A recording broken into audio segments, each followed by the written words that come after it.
Welcome to the Paint, Rest, Repeat podcast with Ros Gervais and Laura Day, where we chat about our creative lives as artists while keeping it real and a little bit messy. we're here to inspire creatives just like you to push past those boundaries and make art that you love. Let's dive in.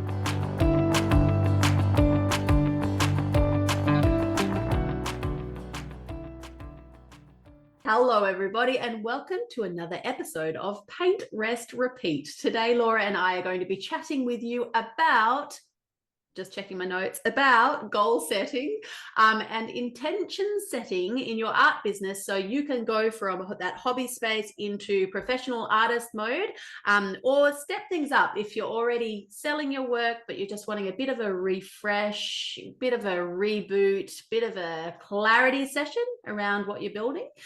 So yeah, as always, we are very excited to be bringing this episode to you. How are you, Laura? Lovely. Yeah, I'm good. How are you? Yeah, good. Busy, all the things, you know. Yep, all the things. All the things. So, I love talking about goal setting and intention setting and creating a vision for your life. So this is a good episode. Yep, and we've done our homework, everybody, and done lots of planning. So we have usually, before we record our sessions, our episodes, we have a bit of a chat with one another to sort of make sure we're on the same page, flesh out a plan. So we can tell you in advance that what we're going to be sharing with you today is going to be, practical, and it's going to really help you to get some goals in place. But I wanted to share first up, I probably have mentioned it to you before, Laura, but I am traditionally or historically really bad with goal setting. I've been really afraid of setting goals because of that fear of failure and the emotions that come with that, like feeling hopeless, feeling, like I can't get anything done. And I'm wondering if maybe you've experienced that before, or maybe some of our listeners have. You know what? I don't think that you would be the only one experiencing those feelings, and potentially it could come from like our schooling or like conditioning in terms of achieving things or your perceived level of success and sense of achievement. And I mean, that can change too as well in adulthood. Like I used to compare myself to my peers, and I had some very intelligent friends when I was younger in primary school and in high school too, and I compared myself to them. And I was sort of like a B grade student, and yeah, it's sort of like averagey, like I was never really the A+ student. And then so that impacted my feelings of whether I felt smart enough and all of that. So but then I've actively worked on that, and I know that I'm very intelligent and I can figure things out. And I think having your own business, it really is it's a personal development tool, really, because you dig into all of those stories and all of those things from the past that has like created this like perceived vision of like who you are, and that's all changeable. Like it's all possible. So it's such a huge thing, isn't it? Because you can't avoid you can't avoid, number one, your flaws, but two, you can't avoid but face who you actually are and what your strengths are and what your weaknesses are and whether something can be improved and all of that. Like it's just giant. I love that you mentioned the comparison sort of piece in terms of goal setting. And I feel like, yeah, that's definitely a really big factor. And maybe also perfectionism, like setting these goals that aren't achievable. I was going to say are not. Anyway, aren't at all achievable because you're shooting for the stars and that's what you want to achieve, but maybe that's something you can achieve in 5 years time or 10 years time rather than in the next week.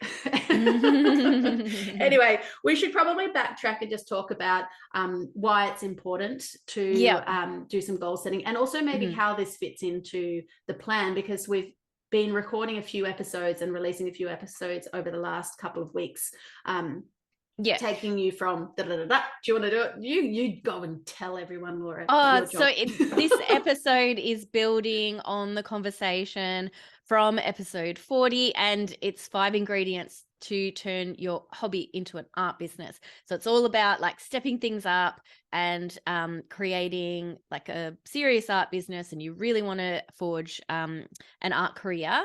And we have covered 5 different steps, and we're covering number 4 today. So if you want to rewind back, if you've just jumped onto this episode, you can rewind back to episode 40 and then the other 3 steps as well. But yeah, today the topic of conversation is goal and intention setting.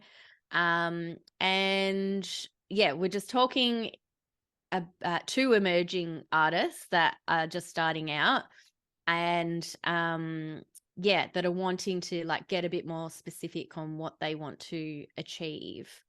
So yeah, why is goal setting and intention setting important for a person that is in an art business and wants to create a creative career, Roz? So remembering that I come from a background of this fear of goal setting, I've learned through experience that essentially if you're going to take something seriously and if you're going to move towards success, whatever success means to you, setting those intentions and those goals help you to take those steps towards success. It also helps you to understand what success is to you. Because you need those things. You need to understand what you're heading to, and then you need the steps to get you there. And it sounds basic in ways, but it's quite a big leap for someone who's allergic to the concept of goals, but it makes a huge difference. And knowing also how to set goals that are, that whole SMART goal thing, but really actually achievable goals that's a realistic and achievable, really, really key parts of that, so that you can develop a better relationship as well with goal setting so that you can get closer to the success that you want. Mm-hmm. That's my take on it. Yeah, I like the realistic and achievable, and I like to go through like with my coaching clients around like what's your personal capacity, and like what is what does your life look like as well. And coming from a chronic health struggle background, I know that sometimes you think that you can achieve a lot more than you actually can in practical sense. So sort of like playing that long game and having like smaller actionable steps along the way. So not just drinking more coffee. Is this what you're saying? And like, well, have a grand latte. Everyone's life picture looks different as well, and people are supported in different ways. Some people are single mums. Some people have a partner that can help support the family whilst you do your art. Some people don't have that in place. So just looking at that overall big picture vision of your life, and then slotting your art business into that, and what will bring you happiness and fulfillment, and what is that picture of success that is for your current lifestyle. And yeah, just like, I think it's your vision for your creative business and your life. Like, I think it has to fit in. I love that you always merge the two, because I tend to forget the other parts of my life. So I really, really love that about your strategy. And I also like that you mentioned how different people have different capacities and different scenarios, because I think it's really easy for us to get caught and think, oh, well, but that person has a nanny for her kids. That person's grandparents or parents live around the corner and help like every second day. How come they can do all of that and I can't? So I think there is just something to be addressed in that, in coming to terms with your situation, and learning to be okay with that, and trying to shake off any of those sort of resentful feelings, because I think that is a thing. Not a lot of people talk about it, Laura, but I reckon I think that's a thing. Yeah, I think it stopped people in their tracks as well. just that comparisonitis, looking at other people and their privilege and all of that. Like, I think if you've got a little spark inside of you, and you want to fulfill it, like it is totally possible. Like, you just need to sort of think about like the resources that you might need to help support that. And also, just some things that you can put in place. So then you've got time to sort of work on, develop, educate yourself and build towards that vision and that thing that you want to achieve. And it just might take a little bit of extra time along the way. But yeah, this is all about, this goal setting is all about making the most of your life and doing the things that you really feel called to do. And if it is this building this creative business and life, this creative career, there's ways, and I think we're just going to pose some questions and sort of give you some guidance and things that you might want to consider. So I guess a notepad might be handy too.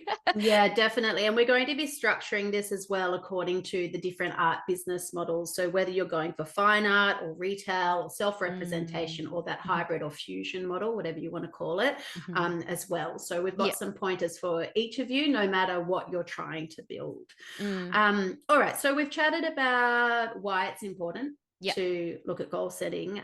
We've talked about as well earlier on who this episode is for. And we're going to be giving you those tips based on the 4 different directions that you might take in your business, but also giving you a couple of pointers for what you need before you even start to set some art goals. So what I've got on my little mind map in front of me is that you need to have an idea of your big vision, which you've already sort of mentioned, Laura, and to look at your 1-year plan is what you usually recommend. Is that right, Laura? Yeah. So sort of thinking about what you want to achieve. And I guess this is part of the self-discovery. And in the previous episode, we did talk about vision boards and things like that as well.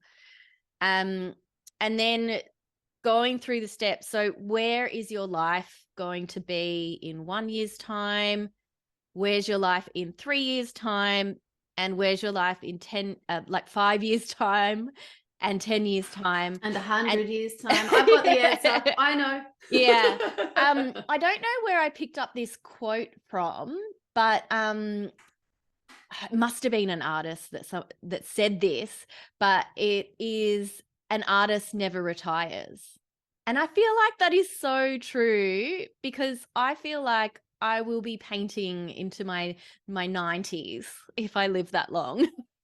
Yeah, and it's who you are. Like that's it's inseparable, you know. Like I think that it is a slightly different it's not a normal profession.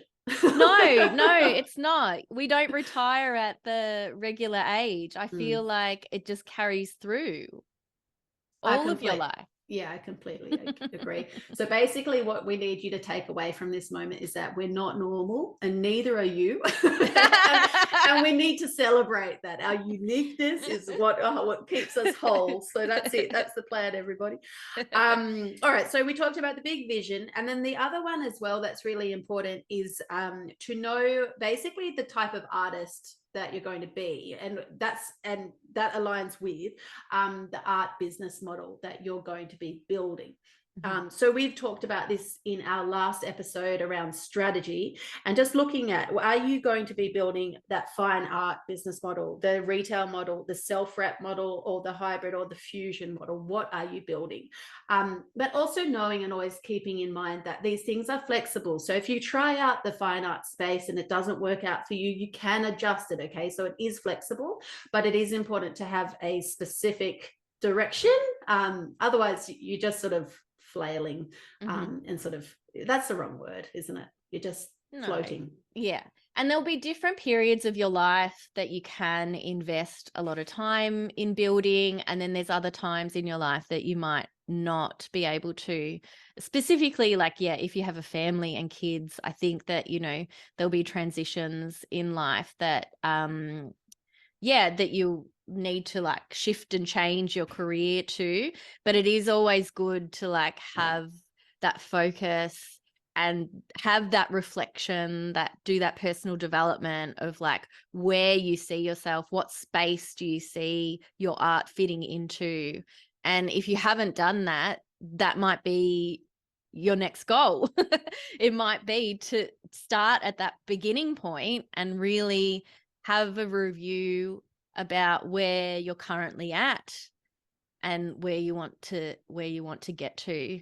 Yeah, and you can even research other artists that you see on Instagram, for example, and you're like, oh, that person's doing great work, that person's doing great work, and look into what they're doing. So what sort of products are they offering? Is their artwork just on their own website? Are they in retail galleries? Are they teaching as well? And then sort of get an idea of whether that would fit with you. Like, how would that fit your nature and also your lifestyle and resources at that time?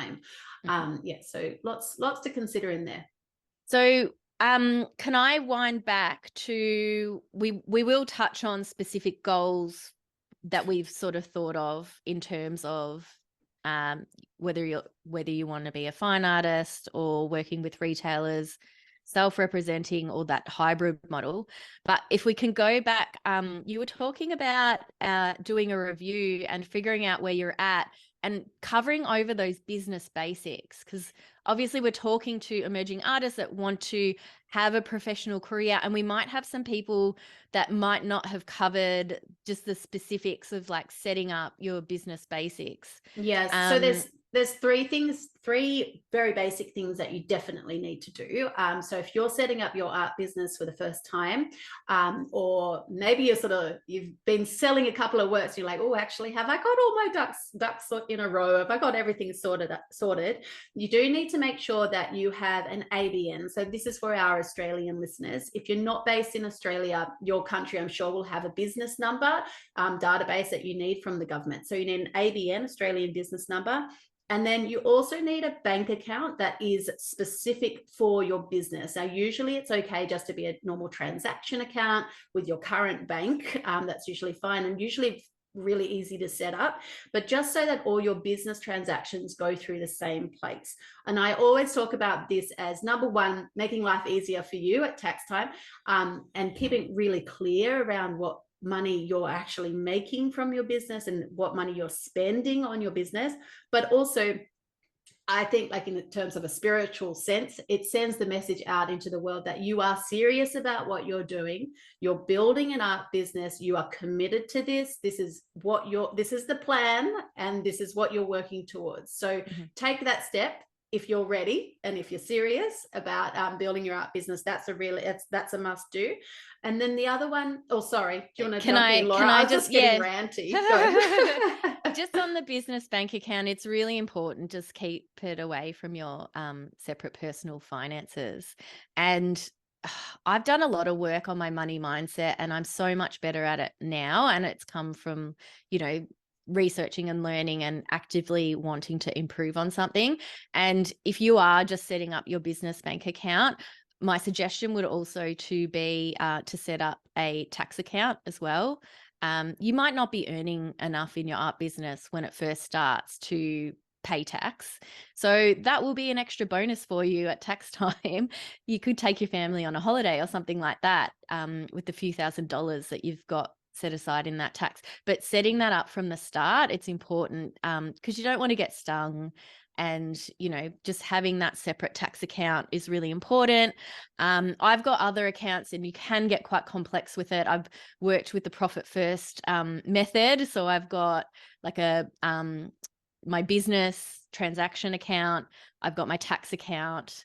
I've got my profit account, so which is my fun little pay myself profit amount. And then I've also got my personal drawings, which the money from my business, I've got a percentage that I take over to pay for electricity, mortgage, and food and all that sort of stuff. But I won't get too complex. Even if you just want to set up your business transaction account and your tax account, like that would be the absolute That's bare minimum. a really good idea. And I'm glad that you mentioned that, because that is a good point to start out like that with that tax account. So the tax account that's just like a separate bank account again. So with your normal bank, you'd set up a bank account for your business operating sort of costs, and then another account which is just for your tax. And then what would you recommend? So I'd say to start once a month, you siphon off, I can't even remember what I do. Is it 10%? What do you do? 15. I do 15. Yeah, that's right. I do 15 too. Must remember. So then once a month to just take 15% of your income and then transfer that over. But can I talk and be really open about how super messy it was when I first started doing this? Because I had to borrow money from my own finances, if that makes sense, to pay for a lot of my art supplies and things like that, whilst I wasn't making enough money to cover it from my art business. And so it felt really messy. Do you remember that period of time? And was there anything that you did to sort of transition? I did a personal investment. So I had a chunk of money that I put in. Oh gosh, this is going back a little while ago. I wish somebody took me through this. Yeah. So I did like a lump sum personal investment into the business transaction account. And then I actually got a low interest business loan through NAB, I think. I don't know if they're still available. It was a while ago. It was back in 2010. So I had that $10,000 to start my business. Yeah. So that's what, and then obviously I started teaching, and then the money was coming in and it could sustain itself. But yeah. So to get through that period, you had a loan from like a proper loan, and then you also gave yourself a lump sum. Yeah. So, and then for me, I didn't have any loan, I didn't have a lump sum or anything. So essentially I was just constantly siphoning money from my family, my own business account my own finances personal into my business. And so what I would recommend instead of doing that is basically giving your business, if you want to do it like little bits like that, rather than having a big lump sum, siphoning, like $100 a week or whatever it is from your personal into your business to keep the business running. But then it's sort of trackable and it's easy to see, and it doesn't get too messy come tax time. Yeah. And just label it as a personal investment, just so you're tracking it. Yeah. Okay, well, we sort of went deep on that. I know, anyway. we did. That's all right. I think it's all important stuff, especially if you've never run a business before. Yeah, and if this is helpful to you as a listener, do let us know. Send us a DM, because we could have a separate episode entirely on business finances. We could get in an expert as well on the topic, and deep dive into how to get you set up properly, and then some systems, maybe even to manage cash flow ongoing. All right, so we had register your ABN or equivalent for international listeners. Set up your business bank account with a transaction account plus a tax account. And then we've also got registering a business name.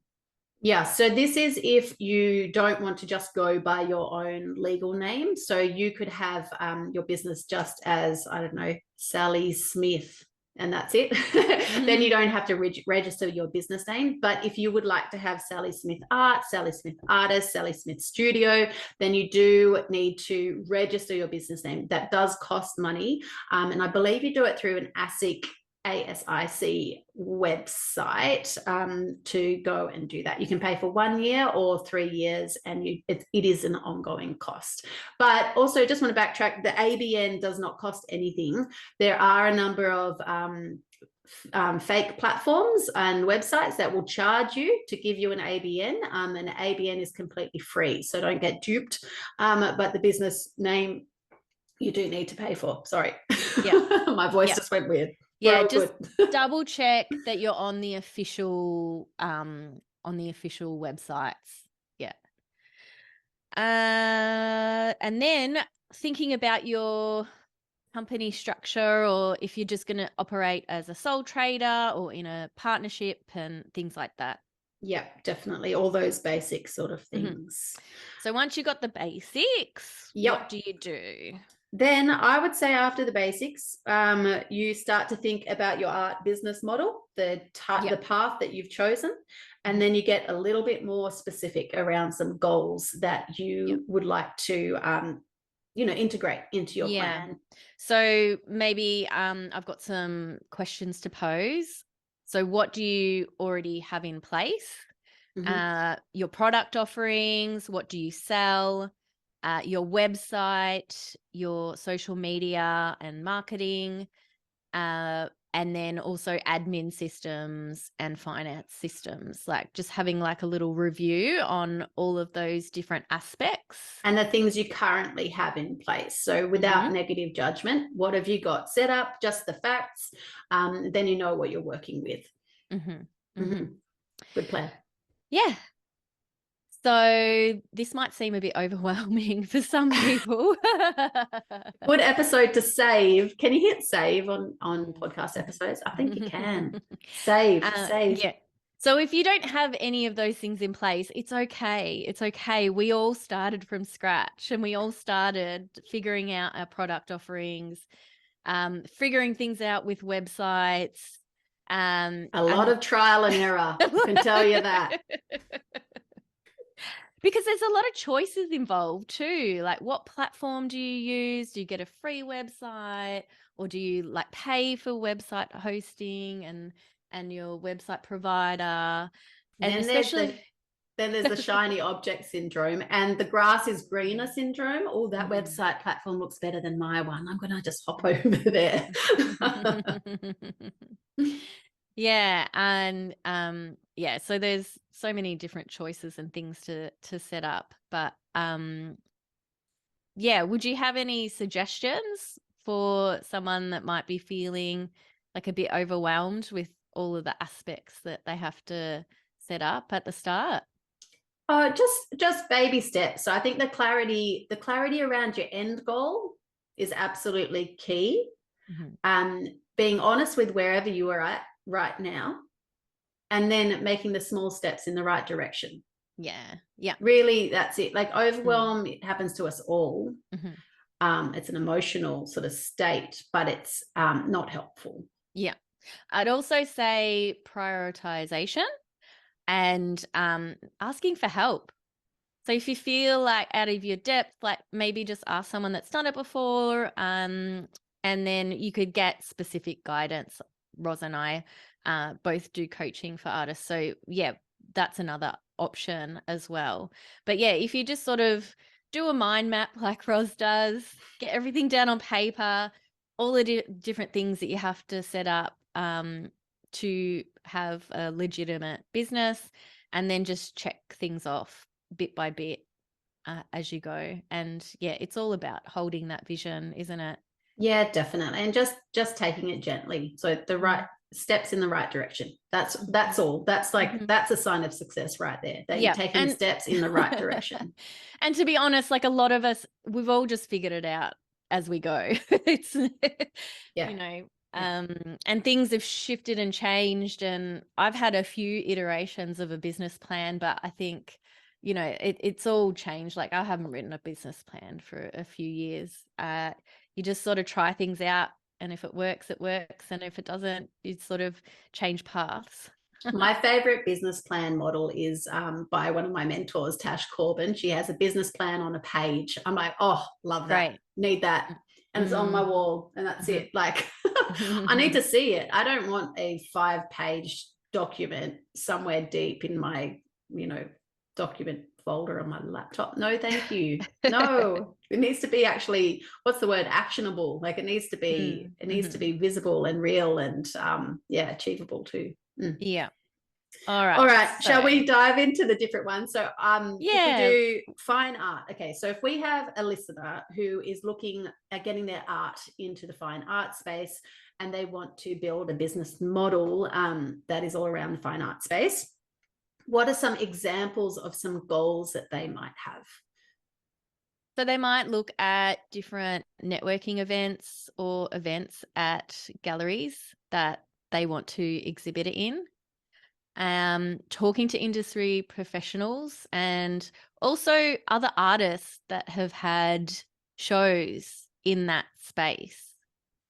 You'd want to have your website set up as well, and there would be lots of different action steps in regards to having your website, a professional artist bio.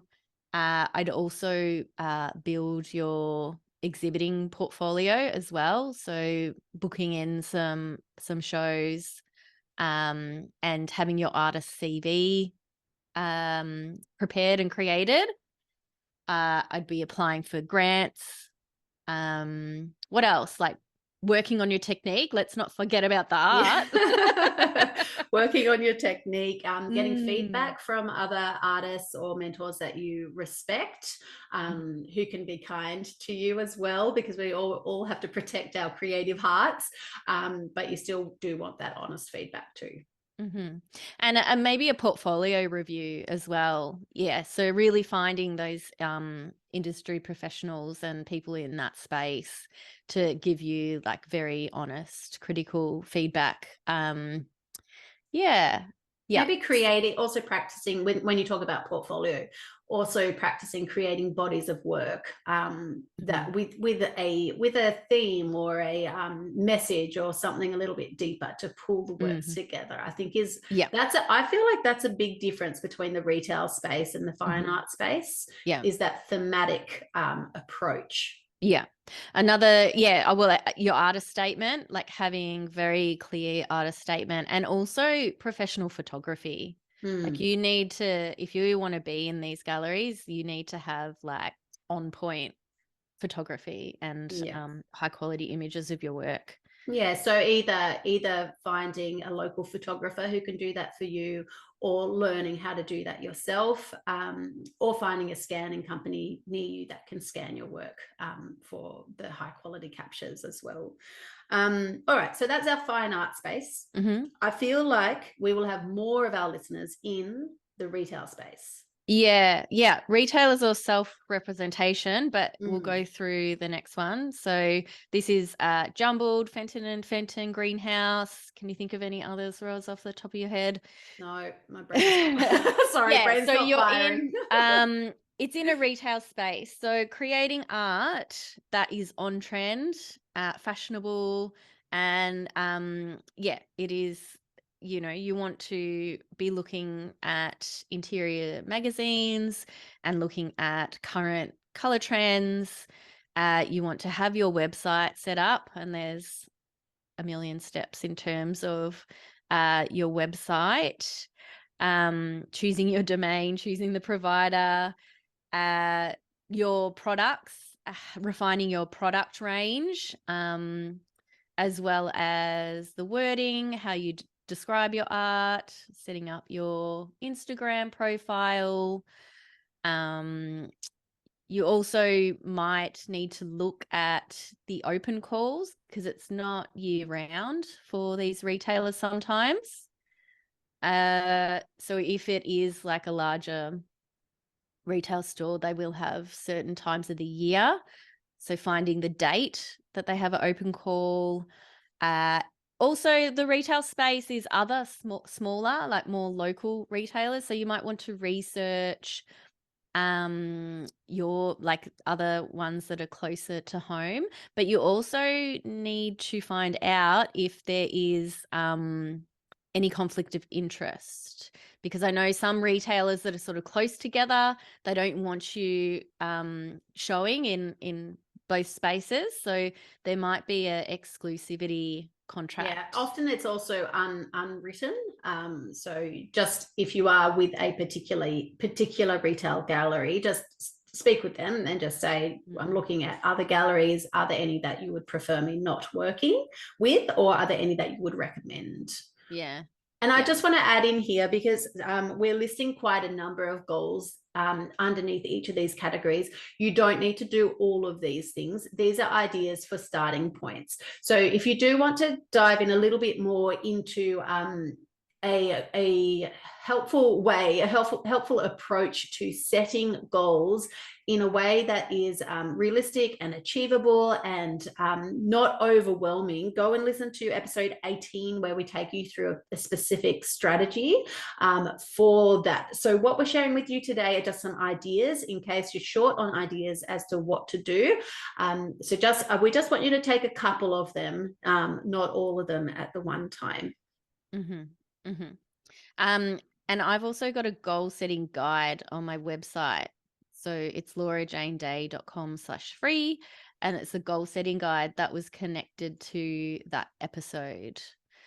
So can you think of anything else for ideas if people are wanting to explore that retail? Well, obviously you have to refine your art style as well. Mm-hmm. Let's not forget. That's really definitely a factor, and you can do that as well in alignment with the following trends side of things. If you feel connected with that approach, for me, I struggle with that idea of following trends because I want to make the art that comes from my heart and my soul. So this is where choosing your business model that suits you as an individual is really, really important.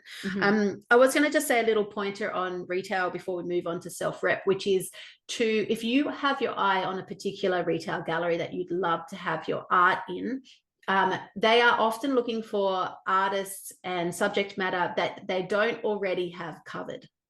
So just something to keep in mind. So if they have an artwork that does those huge, large, semi-realistic, almost realistic florals that are super close up, they're not going to be looking for someone else that does the same thing.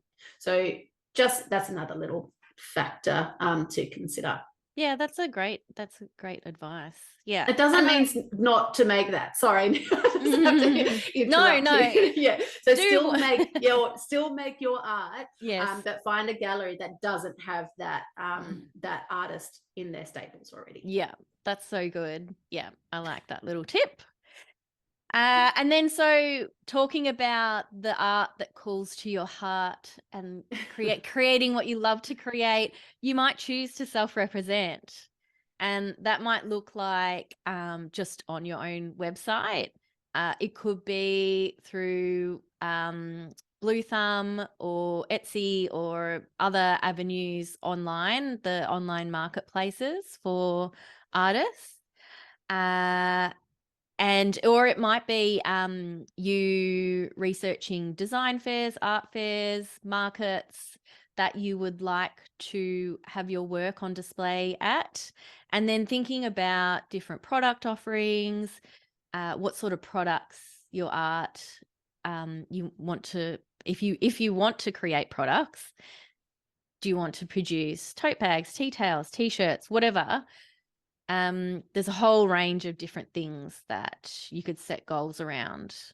And just knowing, as we mentioned before, a lot of it is trial and error. So you've got to think about your main art product, likely to be originals, and you think about who the person is that would buy your originals, okay? And then you link with that any other product ideas that you are interested in. So most people who collect your original art might be busy mums, and so therefore a tea towel or a coffee cup or a little like makeup purse would make sense to add that to what you're creating. And just making sure that you're going for the same human. That's always my recommendation, because otherwise it makes marketing way harder. So just try to think of the same person and think about what they would like art on. Brilliant. I know, thank you. Just being silly. Okay, so we got self-rep, and then next up is our hybrid model, which I also call the fusion model. So that is where you sort of integrate some other income angles into the mix. So it could be a day job, or it could be teaching art, or it could be art licensing as well. So yeah, there's lots of goals that you could integrate into this one. Did you have any specifics in mind? Specifics can be well, if you want to teach workshops, if you haven't taught them before, like researching a space, do you or do you want to run it in your own art studio, making decisions around that, gathering art supplies, how are you going to market that? Are you going to collaborate with a local organization? Doing planning for the workshop? Will you give them printed step-by-step examples, or will it be like more intuitive and free-flowing? Will you need to create examples of artworks for the student to create? There's a whole heap of There's so different many things. things, and that's all in person, right? So the other option is, are you going to be doing it online? How are you going to be finding your people? What are you going to teach them, and all of that? There's a lot inside of teaching. There's a lot of options though. So if you are someone who enjoys sharing art and creativity with others and enjoys nurturing others, it's a really good integration into your art business model. Can we also mention that in this hybrid or fusion model, there's also, it includes having a part-time or a day job that can help your art practice. And sometimes some people want to be like, I'm all in and I've got this, and that's what I want to do. But sometimes you need that transition time. Sometimes like it's okay just to have a job that helps to put money back into your creative practice. It can feel so hard though, because I've been there. Like it can feel really hard. It's not a failure. It's not a failure. It actually can work quite well together as long as it's a job that you really enjoy. Like if it's a part-time job that you don't enjoy, then I'd suggest going out and finding something else. You've got to enjoy it. And so one of your goals, for example, might be to sit down and assess your current day job. Is it okay? Like, can you stay there? Can you handle that position? Staying in that position while you're growing your art business on the side? Or do you need to make some shifts and changes? So I used to work in teaching, for example, and I wanted to shift into teaching art to the kids at the primary school where I was. And so I tried to do that, but they weren't interested in that. They felt the school wouldn't need that. So that couldn't happen, for example. But you could look at things like that. How can you tweak your job a little bit to feel a little bit more aligned and more enjoyable for you? So I have a little suggestion in terms of building a short-term game plan for this. So you might have got some inspiration or ideas or motivation to set some goals, and it might be worth sitting down and reflecting on what you want to achieve in the next 30 to 90 days and what's going to be your focus, because you can't do it all. No. Like, and even if you reverse engineer it, so imagine you in the 30 to or 90 days, and how will you know that they have been a really good 30 to 90 days? How would you know that? And then sort of listing like, what do you want to achieve, or what do you want the focus to be in month 1, month 2, and month 3? You might want to you've already got your originals, but you'd like to explore other product lines. So month 1 is researching, so looking at what other people are producing, looking at places that you can get your work printed locally and then also online, like doing like a cost analysis on that and just gathering all of that information. Month 2 might be you've decided to do a gift card range. So you're going off, you're getting professional photography of your original artworks. You're getting the files print ready. You're talking to the printer. You're sending that off for print. And then month 3 is you receive them, you package them up, and I guess you just have them ready in your studio, or you go off to a market, or you go and talk to local florists or retailers or different things that they can stock your little range of cards. Yeah, and the surefire way of causing yourself epic stress is by expecting yourself to do all of that within 2 weeks or 1 month. Yeah, exactly. So this is why you've got to have your eye on the bigger goal and then break it down, then chunk it down. And again, the other approach to your goal setting is to go and listen to episode 18, which takes you through a different strategy. So choose the strategy that works for you. You know, we are all unique individuals. We all have our, the way our brain operates. So just choose an option for how to set up your goals, and give it a try and see how it fits. Mm-hmm. And Ros, you had a guide, how to make an income for artists. Is that right? Definitely. Yeah. So you can go and grab that. This guide that I've created is based on Jeff Goins' book, which is called, what's his book called? Real Artists Don't Starve. Is that the one? That's it. We've read it. I have personally read 2/3 of many books. His is one of them.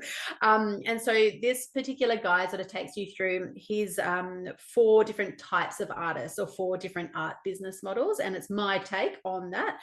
So if you want to go and learn a bit more about that, you can head to my website, www.permissiontopaint.co/resources, and you can find it over there, total free download for you, to help you to gain a good idea of the options available to you.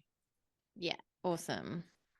So I feel like we've shared a lot of info today, given you a lot of ideas, and some good pointers on how to set yourself up for success, whatever success means to you.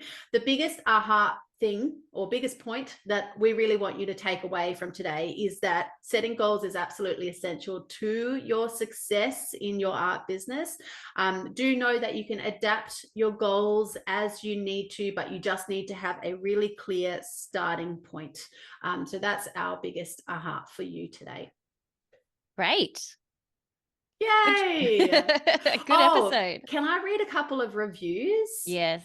Okay. Are you ready? I'm just going to click on it. So this one is from a lovely human who says, Claire loves art. I think that's her, what would it be? If her Apple podcast account name or something like that. Claire loves art. And she says, delightful and empowering, 5 stars.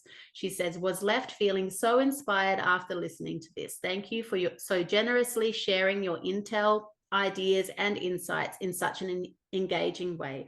I found it very empowering and motivating.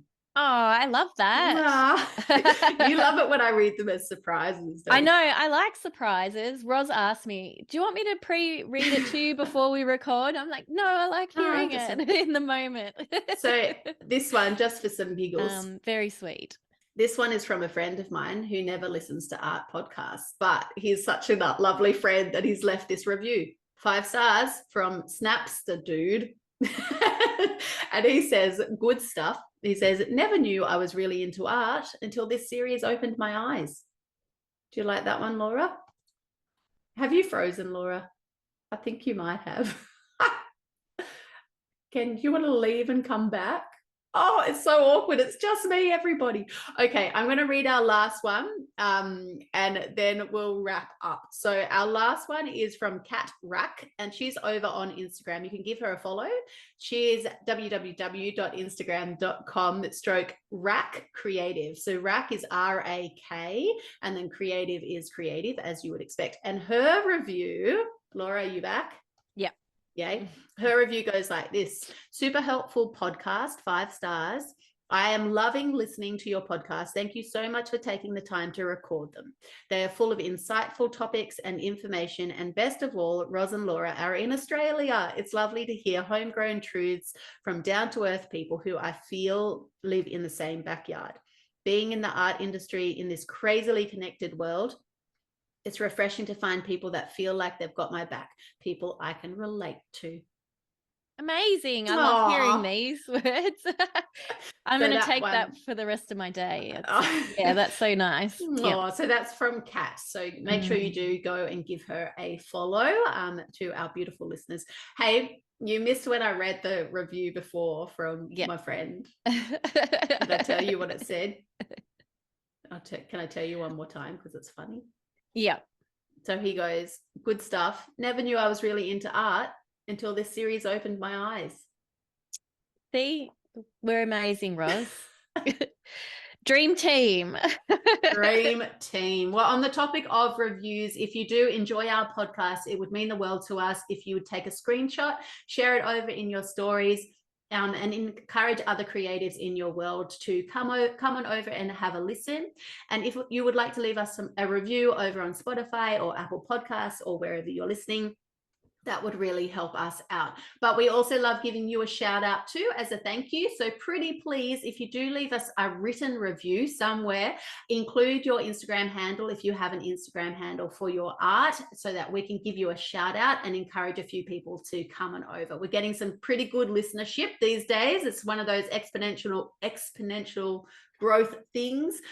So it's great exposure for you if you would like to share your handle with us. Anything Amazing. else? No, that was great. It was really good to connect with you, Roz, today. Love you, Laura. Hope you enjoyed the episode, everyone. And we'll see you in the next one. All right. Bye-bye, everyone. Bye.